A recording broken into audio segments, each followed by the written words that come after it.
Dominant, man. So you ready to Wow. go? How many raised garden beds are there? 200 something? There were a lot. Yeah, cause I was surprised. I was listening to I that. was waiting. I was always taught to start a meeting on time, so it's 5:16, so let's get going. Thank you all for coming. My name's Don Garish. I work for Eaton Peabody Consulting Group. And the city council has hired me to assist them with their city manager search. And so just a little bit about myself. I'm a retired Maine manager. I had about 40 years in the profession. Worked in a number of communities. First of all, I gotta tell you, I was born and raised in Bangor, so I'm very familiar with it. I went to Bangor High School and went to the University of Maine. But I started out as a tax assessor in Rockland. I went to Brunswick as an assistant manager. Then I went to Auburn for 3 years as an assistant manager. I went to Gorham for 10 years as their manager. And then I went to Brunswick and I retired out of Brunswick after 20 years of service in Brunswick. In the last, since 2010, I worked for Eaton Peabody Consulting Group, doing searches. I did interim work. I don't do interim work anymore, but do manager searches. I've done probably 70 in the last 14 years in big communities, small communities. And I help communities. I do a little work with specific communities on manager council relations and how to work better together. And I had a lot of training from Herb Marston many years ago when I went to the programs he did. But so that's a little bit about myself. And so tonight I'm going to talk a little bit about the process that the council has decided on. Talk a little bit about the time frame that we had to do the search. And then I'm going to open it up very informal. That's why I like to sit around the tables, very informal. And I'm asking everybody a couple questions. Number one, what are the issues facing Bangor in the next 5 years? And that just helps get a perspective of what the new manager may be facing in the next 5 years, and also what you're looking for in a new manager. Education, personality, experience, whatever you'd like to offer. I met with department heads today, all departments, most of the department heads. I asked them the same two questions. I took notes at the end. I'll put a document together. It's a very basic document, but it will be just listing what I heard, not who said it, but the different areas of what people are looking for in a manager and also what the issues are. And this is helpful to the council when they look at it. They have their own viewpoints on this, but candidates look at it too, and they start to get a feel of what's going on in the community. And I think that's important. So that's kind of what we're going to do. I asked you all, when your comments were here, to move forward. We're not here to go backwards. Let's be positive. Don't bring up past names of people of issues that have happened, please. Let's be positive and move forward. If you have traits that you want, tell us about it. If you have some issues, let's talk about those issues, but we're not going backwards. So if someone starts to talk like that, I'm going to cut you off. I just want to tell you, because we're here to go forward on it. So, any questions on that process of what we're going to do? So let me just talk about the timeline the council has put together. So tonight is the public meeting and the meeting with the department heads. We did that. Council's gonna have a meeting on Monday night where they're gonna finalize the ad for the position. Once they approve that, we're gonna start advertising probably next week. We'll run the ad for 4 weeks. So the deadline would be February 25th, probably sometime around there, for resumes to come in. All the resumes will come to me in our office. Each week I will send to the council an update of how many we received. And I will tell them how many from Maine. I don't get into more detail than that at this point because it is confidential, but I send that out each week to the council so they'll know exactly how successful we've been. I might diverge a little bit. It's a hard market out there for this position. I do this all the time. The numbers and the quality of people we get has decreased over the years. Quick example, I did Bar Harbor 7 years ago. We had almost 60. I did it year and a half ago. We got 18. And the numbers have just decreased, and that's for a number of reasons, but just to give you an idea, I hope we get somewhere between 15 and 20. If we get 25, I'll be really happy. Many aren't qualified, I will tell you, but if we have 3 or 4 very qualified, I'd be very happy. But as I said to the council, it only takes one person that you get. So that's the goal. So anyway, deadline is the 25th. The council will get a booklet with all of the resumes in them, so they'll have a chance to look at all the resumes. I will also give them a memo of who I think they ought to consider to interview. I don't do complete background checks on everybody, but anybody I recommend, I've done a preliminary background check on, just so we get the process going. So then first week in March, we'll have a meeting with the council. We'll review the resumes and make a decision on who they would like to interview. Depending on the number and the quality, that may be 2 days, maybe 1 day, depending on the numbers. They will either be in person or by Zoom, depending on where the candidates are from. And I also help, I give the council some suggested questions. They can change them, but it helps the process go forward. So once we have the first round of interviews, probably the second week in March, we'll interview them. Council will then decide who they'd like to probably bring back for a second round of interview. This will be the finalists. Sometimes it's one person, sometimes it's 2. I've had 3, depending on the quality and the people that we have. I will do we will do complete background checks on the finalists. That's educational, that's financial, that's criminal. We will check references, not only the references they give you, but other references, and we will give a full report to the council. We will then set up a second round of interviews. That will be, everybody will be in person. And we'll have an opportunity for them to come and kind of see Bangor if they're not familiar with it. There'll be, the department heads will have an opportunity to meet with the finalists. This is a collective meeting. They can ask questions. The candidates can ask the department head's question. And when the meeting ends, they don't get to vote one way or the other, but I ask them, what do you like? What issues do you have, concerns? I'll take that to the council when we have a second round of interviews with them. And so that second round, probably the end of March, 1st of April. And from there, if we find a candidate, the council will then probably make an offer to a candidate. I will provide services to help them negotiate a contract with the candidate. And hopefully we can get one, and then we can announce. We're looking at the second week in April, if everything goes well, to have a candidate, announce it, and a starting date. Now, many times a candidate, if they have a job, they're already working, it could be 30, 45 days before they can leave that job to come. And so 90 days sometimes, depends on where they are. So that's a little bit about the process that we're going to follow. Any questions about that? We went over this with the council the other night, and this is, yes. I'm just curious, and I think I know the answer to it. When you choose the candidate, do you sometimes in the back of your mind have an alternate candidate just in case? Because sometimes people are chosen and then for some reason they don't follow through. Yeah. If we have somebody, yes.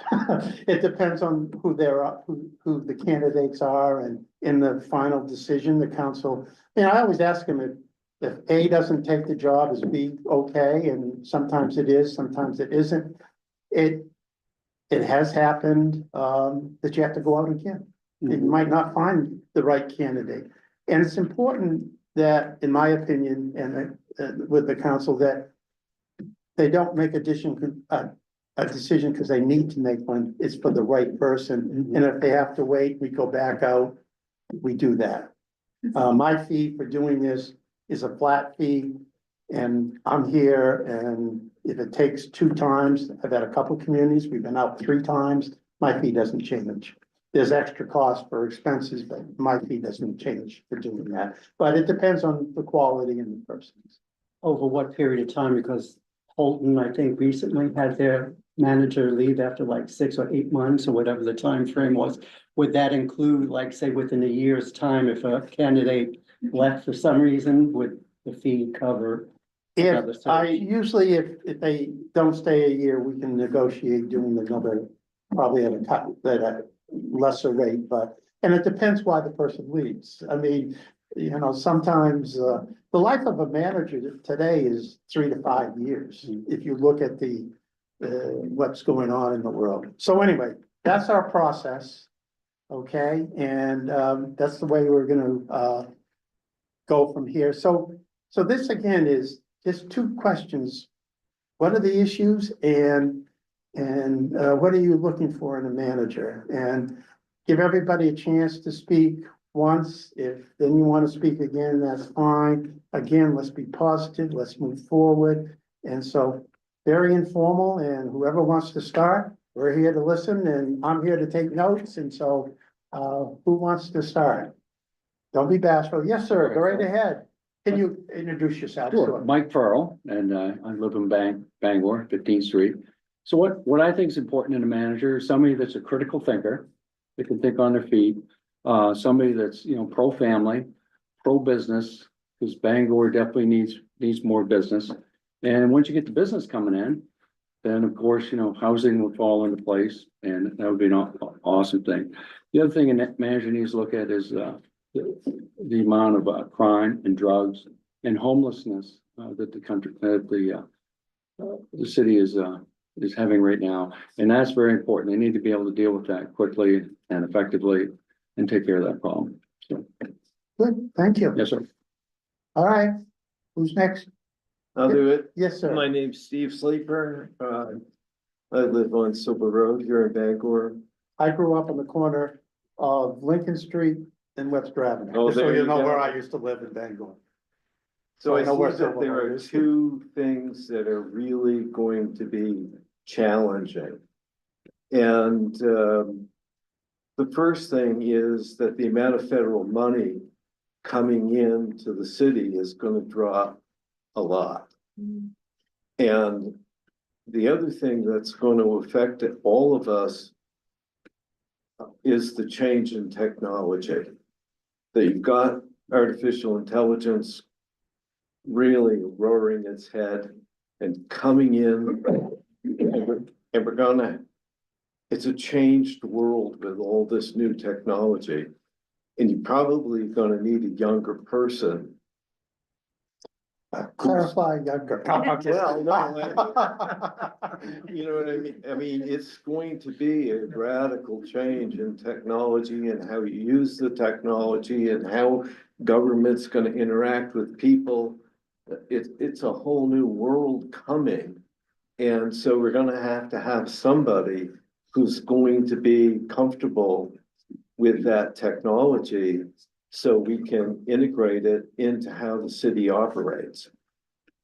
Thank you. Yep, no, that's gonna happen. It's a new game, and it's got new rules, and it's got many possibilities.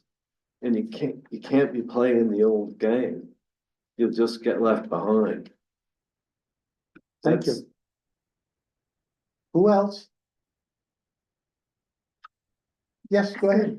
Suzette Furrow, I've lived here for over 20 years. So I would look for someone preferably from Maine, although I know you might not be that way. Maybe they'd be less likely to, like Dominic said, like leave after a few months or 6 months or so. And maybe promote more healthy living and drug prevention and, recreation I know I was talking like Iceland, how they combated their drug problem a lot of times was through recreation, investing more in recreation and outdoors. I know we have the community garden, which is really popular. There's 200 something plots and things like that. I think they encourage that kind of thing, and economic development, also more jobs, have more development. Thank you. I always feel, I always talk to candidates who want to come to Maine, they're not from Maine, and I always try to figure out if they understand what they're getting themselves into Yeah. when have you dealt with snow before? Have you, all the issues we in Maine deal with, and many times it's interesting, they have ties. They may have went to one of the colleges in Maine, or they have grandparents that live here, or, just visiting doesn't give them a good sense of what it's like, because they normally come in the summer when we don't have the winter, but, you need to, and part of my job is to make sure they understand before they get here, or even before they discuss with the council, an understanding of what the job is about and what's going on, so, and we'll advertise nationally, locally, and, try to pick up, and as many places as we can to get the word out about, the community and the job, but, certainly Maine and New England have a more familiarity with what's going on here, and that's what we look for, so. Yes, sir. Yeah, I agree, that, Can you give us your name, sir? Gilles Dubé. Thank I live you. on Lincoln Street. Oh, Lincoln's, I live just. Yeah, I know where you used to live. Yeah, Yeah, I've been there for a long time. I'm on the near side of 80. I've been on my property for almost half my life. And, I love Bangor. And I would agree with, when we are looking for a manager on one of the nicest little cities in the country. That getting somebody from Bangor, from Maine, I think is very important. We have the gray matter to get somebody that's from Maine. And that, I don't mean they have to stay here, and I guess there's probably people who are from away that would be really good for us. But, I think that's one of the things that we should consider. And somebody who knows the nature of Bangor. Again, I really believe that we've got one of the nicest little cities in the country. And when we need some information, when we need some advice, that I would want committees that are formed from here, instead of hiring somebody from out of state to give us advice. Yeah, and I don't mind advice from away, but I think homegrown advice, we've got it. And I think that's really, really important. For instance, I'm gonna be a little selfish here, that we evidently need some more addresses. We need more people to come in. I'm not 100% sure I know why. I don't see a lot of employment that's coming in where we need all kinds of people. Bangor has been around 35,000 people since the beginning of time. And so there's this thing about needing more people to come in. And if that's so, fine. I quite enjoy people. But I think we should be a little bit guarded in some respect. That there's this ploy to add density to Bangor. And right across my street, again, I'm on Lincoln Street. And right across my street, from here to Mr. Sleeper, is my neighbor across the street. And I've known the people who used to live there, that would go back to many, many years. As I say, I've been there about half my life. My first neighbors there were there for probably half their life. Old Bangor librarian, utility manager, and they were my neighbors. Used to go back and forth, and when he passed, I used to help her with all kinds of things. Now, based on needing more density, that house is gone. A developer from New Hampshire tore that house down. And now, again, right across my road, there's a possibility of having 6 to 8 new addresses across my street in this little lot that's been there for a single family place, a single family lot for almost 150 years. So now somebody has decided, and I've got a funny feeling it's somebody from away that we hired to come in and give us advice. That, oh, you gotta add density to our quiet, beautiful little city. That, you know, my kids ran up and down the street. I taught them how to play ball there. Now I got my grandkids. It's their second home. And right across my street, I'm gonna have 7 or 8 new addresses. And I've got a funny feeling it's gonna be subsidized on top of that. So growth, what I'm hearing is the concern of growth and how it affects the community. I'm concerned, I'm not overly concerned with growth. Because it's like, you know, like my grandboys, they grow.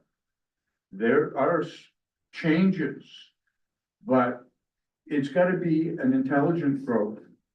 That instead of having it to add density, we should add quiet. And if we need to add more homes, then we do it in the proper place. We don't build on top of the existing homes. We don't necessarily tear down what was there and you know, it was kind of an old home. I don't mean that we shouldn't, but what's there right now, it's taken away from the neighborhood. There's not one person in the whole area. And I've known most of them. I watched them come in and I watched them go out. They're really upset. Okay, My wife had brain surgery, serious brain surgery. She had months and months and months of rehab that she required, which was primarily rest and quiet. Across my street, there has not been a day since that developer from New Hampshire has been there, which has been a couple of years. Not one day that he hasn't woken us up. all right. Well, Bang, bang, bang. thank you. Yeah, I got I your, hate to run on, forgive me. But I'm gonna, you know, my feet are gonna be pointed up when they take me out of that lot. That's my home. I understand, yeah. And what has happened there has really affected the quality of my home, my neighborhood. Nobody's happy. Okay, thank you. All right. You can come sit up here if you'd like. Anybody else want? Yes, I'm Karen Masters, I live in Bangor. I grew up here and I moved away and came back and said, oh my gosh, what's happened? But anyway, I think we need a manager that lives in Bangor. I think all employees who are employed by Bangor should live in Bangor. There should be transparency in what's happening here. Because we don't all go on the website, find out when meetings are. I don't like the one-way communication just being posted. I like communication. okay, thank you. Anybody else? Yes, sir, go ahead. My name is Dominic Rizzo and I live in Bangor and I've been here a little over, almost 7.5 years. Although I lived in the area for much longer. I go through this, my process is more simplistic in regard to, and I agree with a lot has been said, to be honest. So, I'm just, we already kind of have a sense that skills and qualifications is taken care of as far as for that type of position, we know what usually is looked for. I'm just thinking about the type of person that I would like to be leading our city. And I'm just gonna go with the emotions of like, I want them to be empathetic and compassionate. I would also like them to reside in Bangor if that was a possibility. I think you get to know it. You know, when you're living in it, you know more. Exactly. I want them to be optimistic and kind, as simple as that. I want them to relate and work alongside all members of the community, including our most vulnerable residents. I want them to approach things in a positive manner, non-judgmental. I think the new city manager is going to be facing unprecedented challenges to our city, its residents and business owners that we haven't seen in a long time. Critical thinking skills. And I want to say, I'm sorry, based on facts and science is very important. And basically, I think that's it. I mean, I've been on the website and I know that there's a city manager mission that I looked through and all that stuff. But I think that's Excellent. how I'm feeling. Yeah, no, those are great. Thank you. Yes, anybody else who hasn't spoken? I just want to make sure everyone gets a chance. Go ahead. So piggybacking on what everybody else said, it's kind of nice if you have a manager that can think outside the box. Because there's a lot of ways, you know, that you do something straight on, but somebody that can think, critical thinking outside and bring people in and get more advice and just build on that.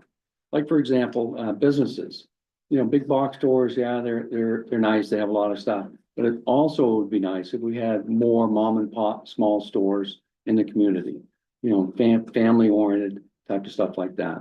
Again, jobs, you know, I agree with the gentleman behind me, you know, you don't want to overwhelm the city of Bangor, but what would be nice if we had some small technical jobs? We got a wonderful airport out there that can transport a ton of stuff.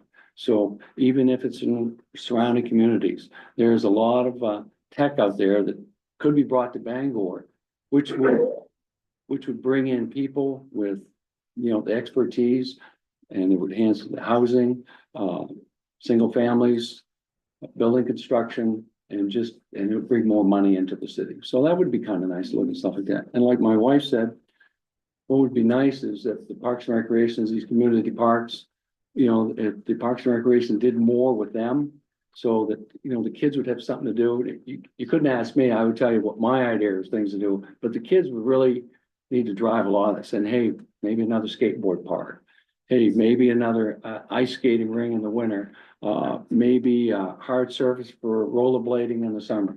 But Parks and Recreation, if they got more involved, get kids off their computer systems and more involved in doing athletic stuff in the parks and the neighborhood parks, that would be wonderful. And the other thing too is the garden thing. That thing's awesome. 200+ garden spots. If they could increase that in some of the areas in the city where people could actually go see things grow, participate in that. You know, it's just kind of a wonderful community-based things that we need.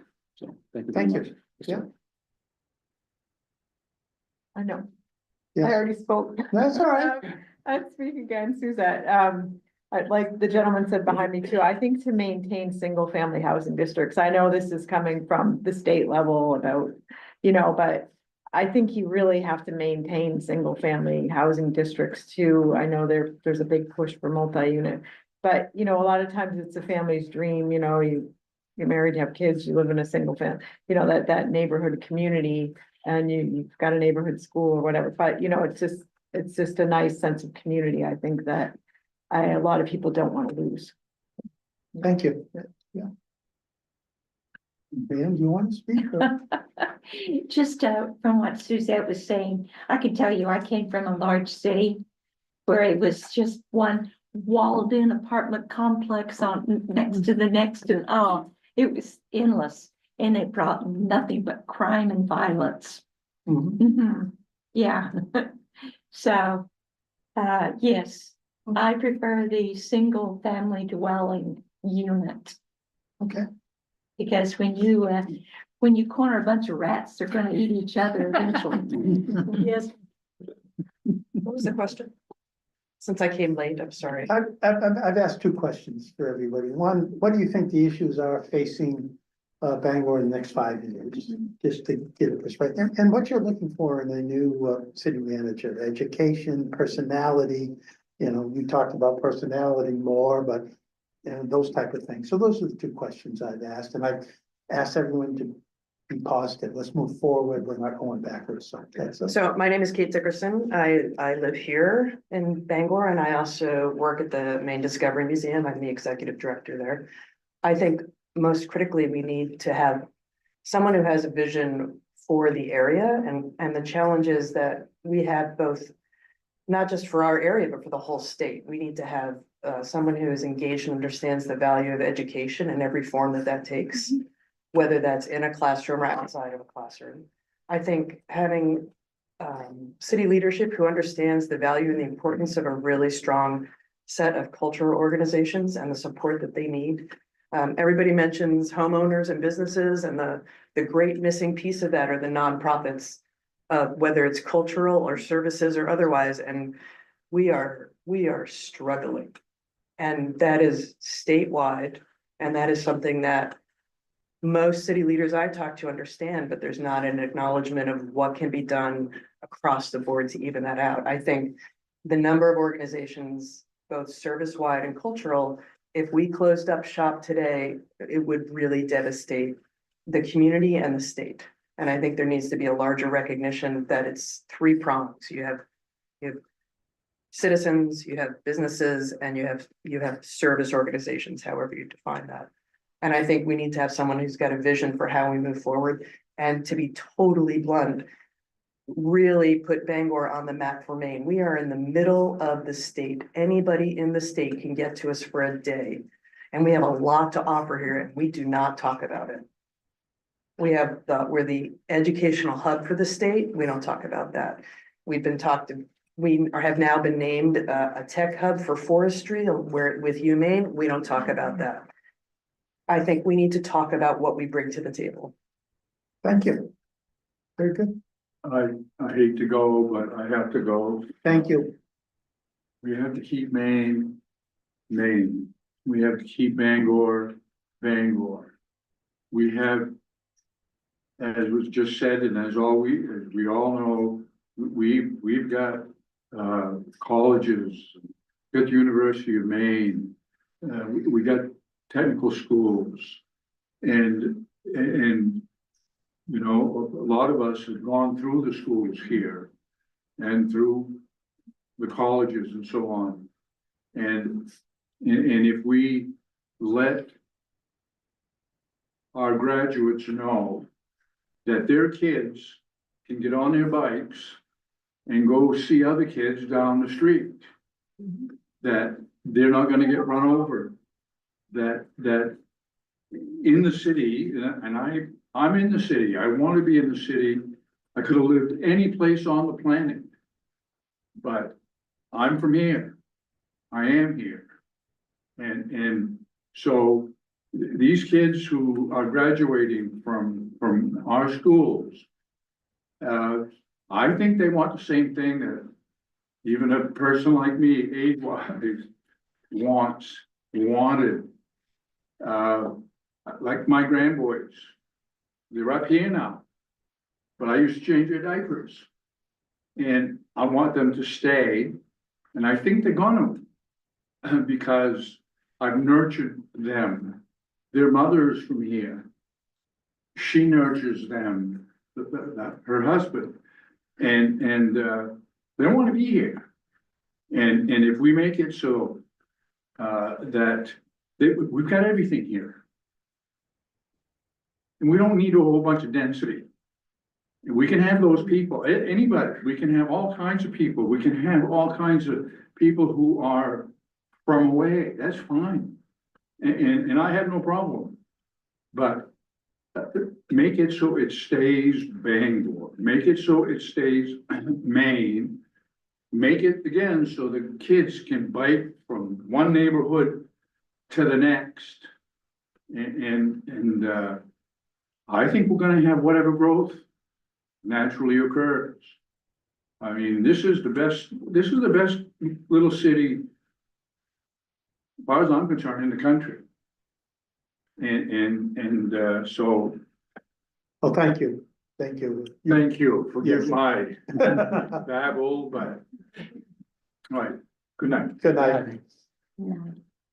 Anybody else, anything you wanna add? I mean, I think, one of the issues today that, we see is, the issue of whether the manager should live in the city or not. When I was a manager, I always lived in the communities. Over the last 10, 15 years, you see that has changed. And I don't think it's right or wrong. I'm just saying the nature of the housing markets that we have today for moving and coming in. When there are two people in a family working, where they both have to go to work. So the council will decide about what the issue of residency, but that has, I've seen loosened, I just will let you know, in the past 10 to 15 years. And again, there's no right or wrong issue to it, but it's the nature of what has happened in the positions that we've seen. So, you know, that's an issue that the council will decide. I would like to say something. Yes. My name is Tricia Court. I've lived in Bangor, for most of my life. My parents moved me to Brewer for a few years and I've given them for that. And, it's a great community too.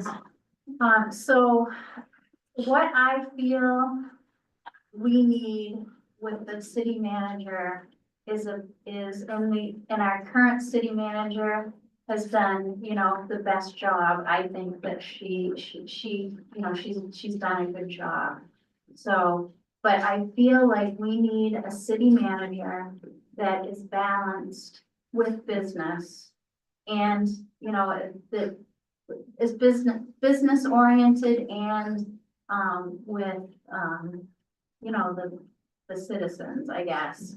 I think our biggest challenge right now is creating more psychiatric and drug rehab services for our community. I think that we need to look at how we're going to, create a place for the, you know, for our unhoused, citizens to improve their lives, not for a moment, but for the rest of their lives somehow. I don't know how that's gonna happen, but, in an echo with the, all of our cultural,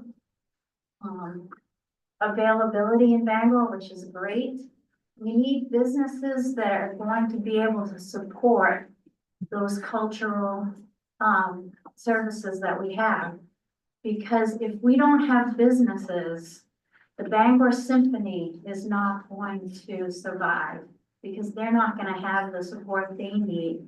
We, you know, the Maine Discovery Museum, the Penobscot Theater, all of these cultural you know, all of the culture that we have in Bangor is, you know, is enhanced by the businesses that we have.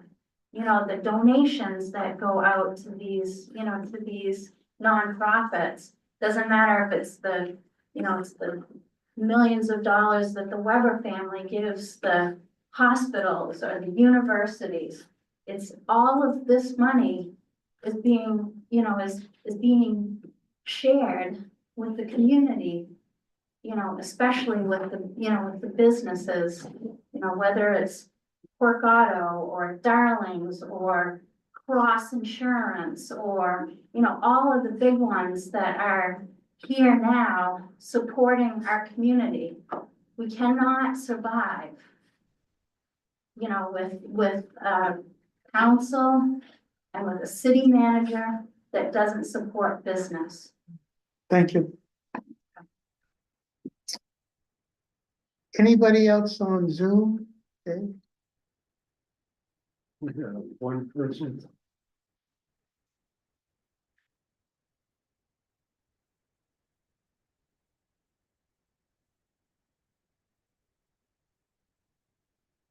Who hasn't raised their hand indicating. Okay, they I was should just talk. asking. Anybody else? Yes, go ahead, sir. I agree with everything that Tricia just said, and again, what a lot of other people said. We need a city manager who is gonna be able to deal with the changes in Bangor in regard to development and stuff like that, because you know, whether we're prepared for it or we like it or not, it's gonna happen. When developers find a place as they're moving up the coast, and I'm not saying that's a terrible thing, but it's happening. It's moved up the coast. Now it's coming, you read about to central Maine, and so it's a matter of time, as the gentleman just said, Bangor is a wonderful city.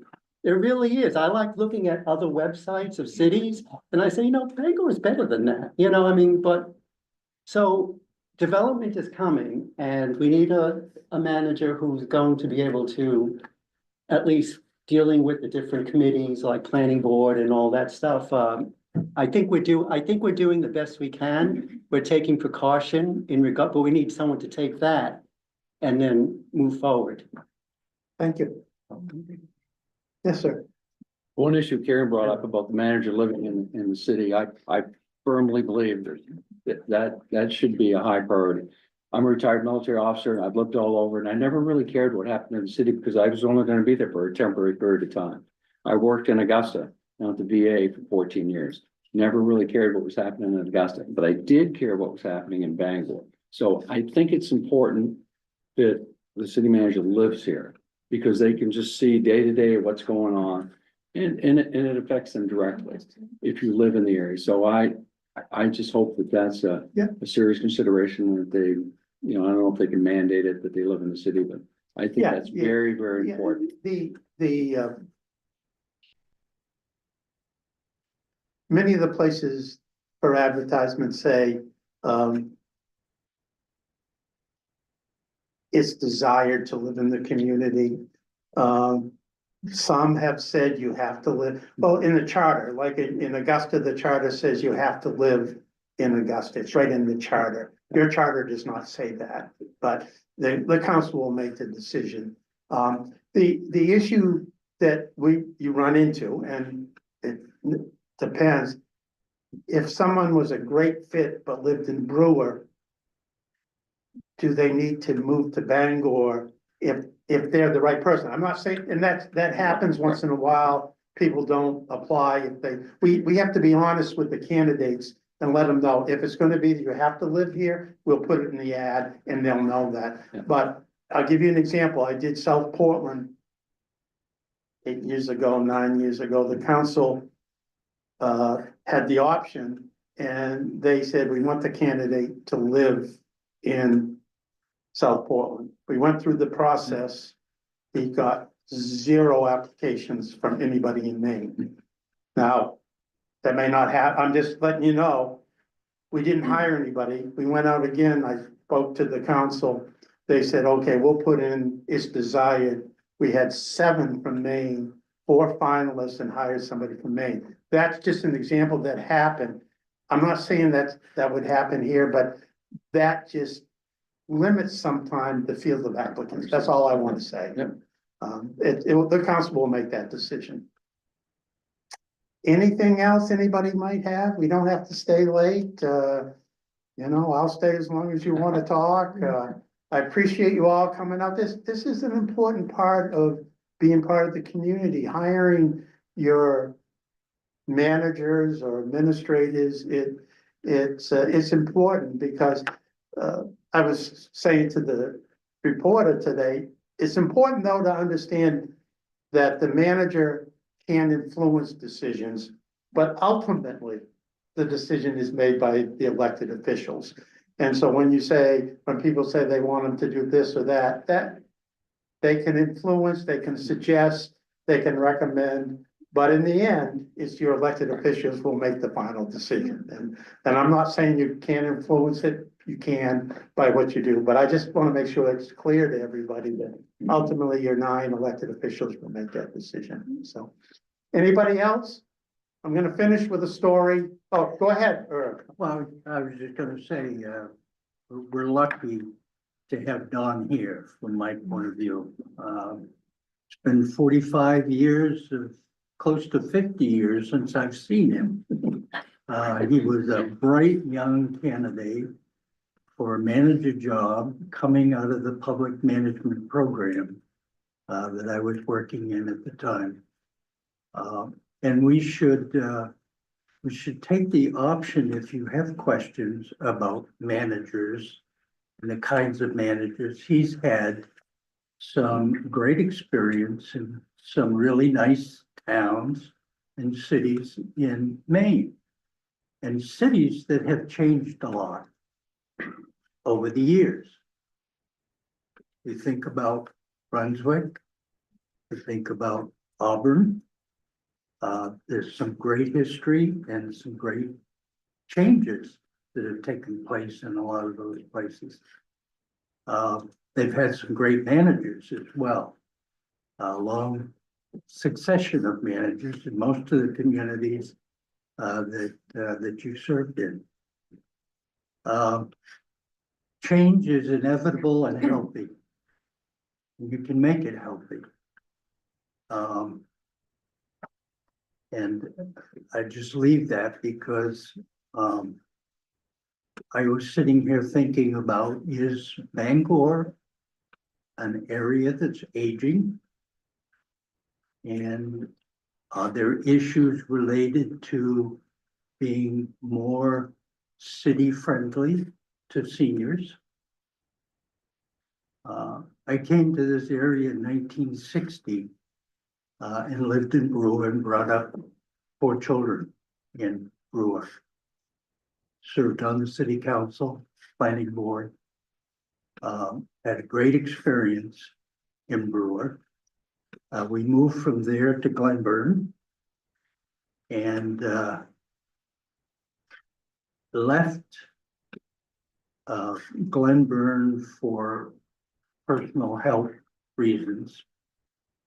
And we now live in Birch Hill Estates, which is a mobile home park,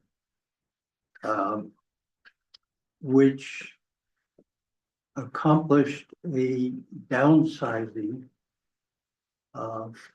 again, for health reasons, onto 1 floor in 1 space that we could operate in more successfully. And we enjoy the environment, we enjoy the neighbors, we love Birch Hill.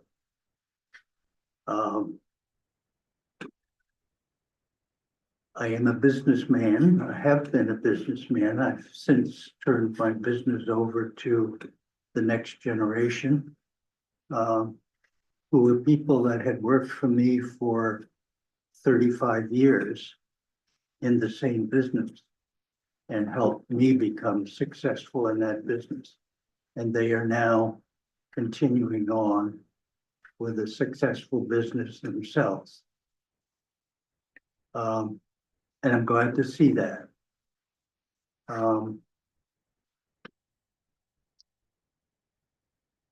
I would want to know from a city manager candidate more about their communication and their management style. Is this a person that, sort of makes decisions? I've always said it jokingly, but somewhat in truth, that the best committee, from my point of view, for making decisions is a committee of three, where one is sick, the other is absent, and I get to make the decision. Now, that doesn't make a good city manager. It might make a good business person, but it doesn't necessarily make a good city manager. And so being open, being in the community, participating in the community, and delegating to good people. A city manager, I don't know, Don, is it 40% or 60% is probably due as much to the people that are around the city manager. And unfortunately, a manager coming into the community inherits a lot of these people rather than choosing. And so management style right from the beginning is going to be important, not only with those people that are close to his or her decision-making, but the community at large, and using community institutions and organizations is going to be important. And being visible in the community is important. And knowing that line between the manager's job and the council's job. And a lot of citizens do not understand that relationship. And often criticize a manager for not doing something that he may well be following direction from the council. And so attending council meetings, relating to the manager, relating to the council is important for all of us to be doing on a regular basis. And we have some people that have done that more than the rest of us. Thank you. Thanks, Herb. It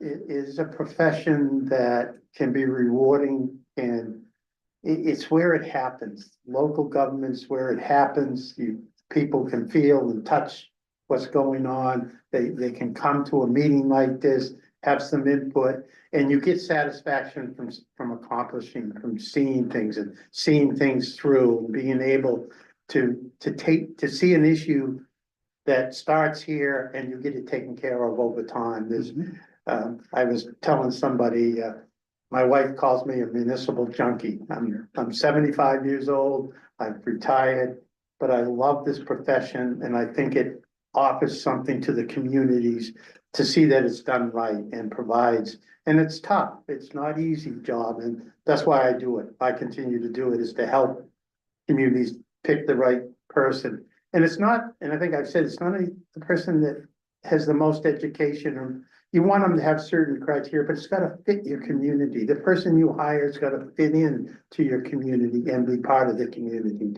And I'm here to kind of help with the process. I've done it, I've been there, I understand it, and that's what I'm here to help with. I don't make the decision.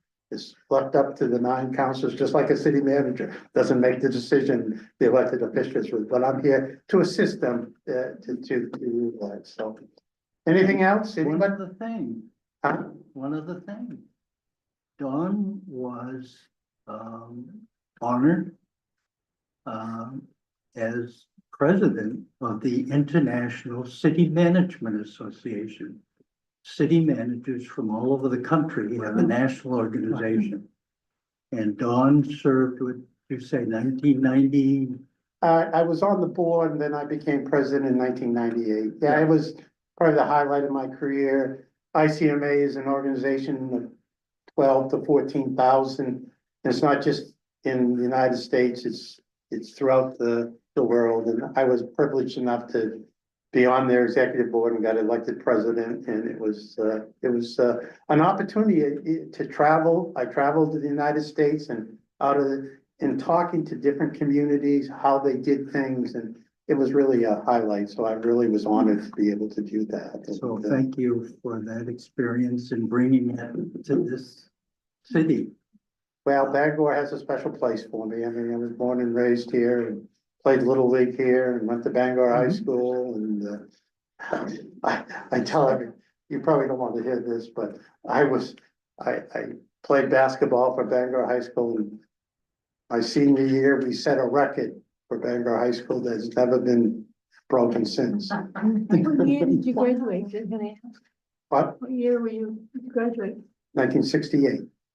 We lost every game I was that gonna year. say, We lost yeah. 20 games, yeah. It's like, I'm pretty sure I know what this record is. Yeah, yeah. It was the last year that Red Berry was coach of the team, and it made you value the opportunity, but it still was great memories of being able to be here and to play. But I tell my kids, my grandkids, enjoy what you can do. Sometimes it doesn't, we lost a few games in overtime and close games, but it just never happened. So anyway. Hey, Donna, one question for you is how would you answer these questions?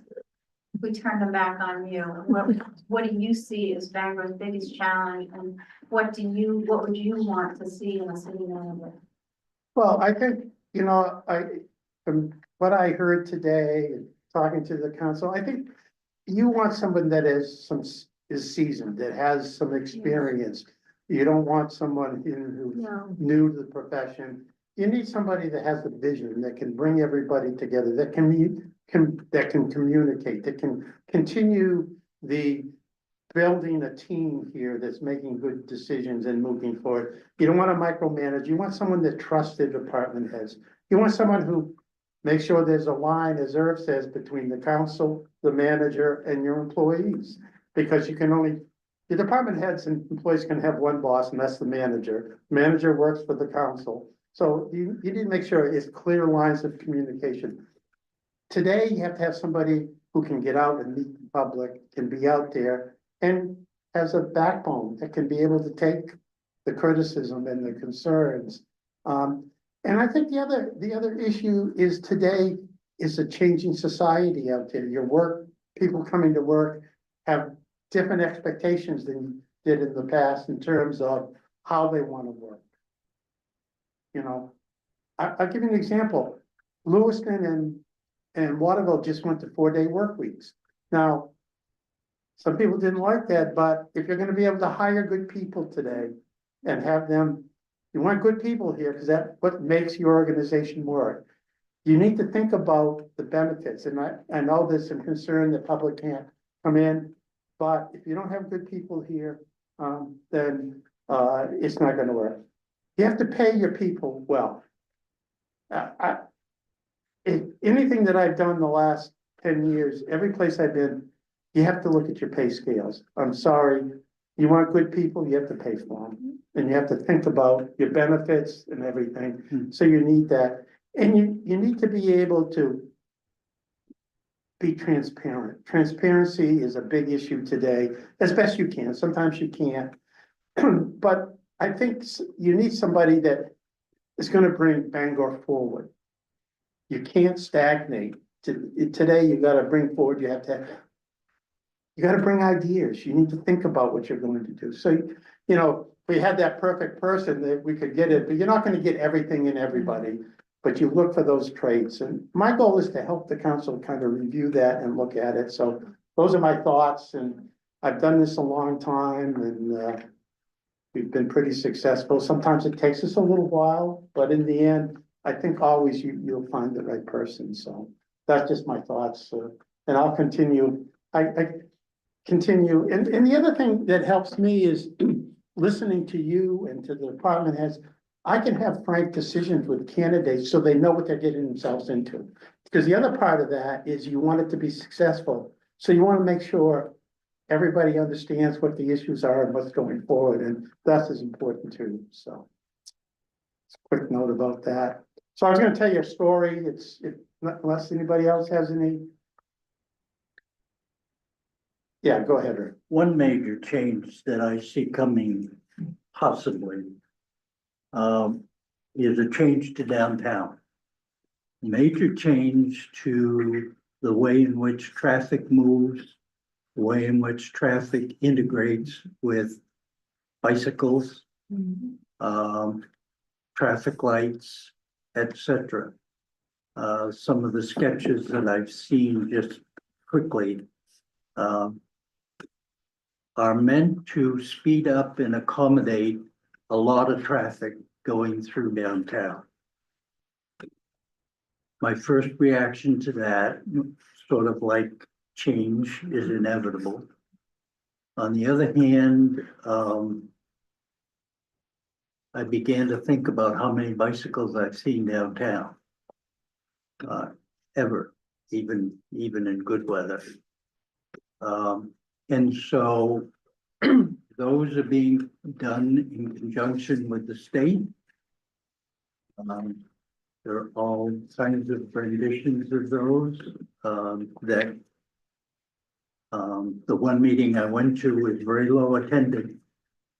I'm not sure that the business community has had an opportunity to look at and discuss with the authors of those studies. And so I recommend that people take the opportunity when there is one to look at those. Do we want to speed up? Do we want to spend a lot of money, from my point of view, in those changes versus making the best that we can of improving, but in a more desirable way from my point of view. Good. All right, so a quick story, then we can all go home. I was in a community that was going through some issues. And I held a meeting like this. I had about 80 to 100 people show up that night to give their input like I've done tonight. And it's a community along the coast. I don't want to say which community, but and we've been going for 2.5 hours, maybe 3 hours. Very, very good. People got up and spoke like you did, you all folks did, and we were coming to the end of the meeting. And so I said, okay, does anyone here want to make a final comment? And this gentleman in the back of the room raised his hand, walked up to the microphone, and it was a coastal community, so he was a fisherman from the community, and he said in the microphone, look, I want you to hire the cheapest bastard you can to keep my taxes down. And that's how we ended the meeting. And that's a true story. That happened.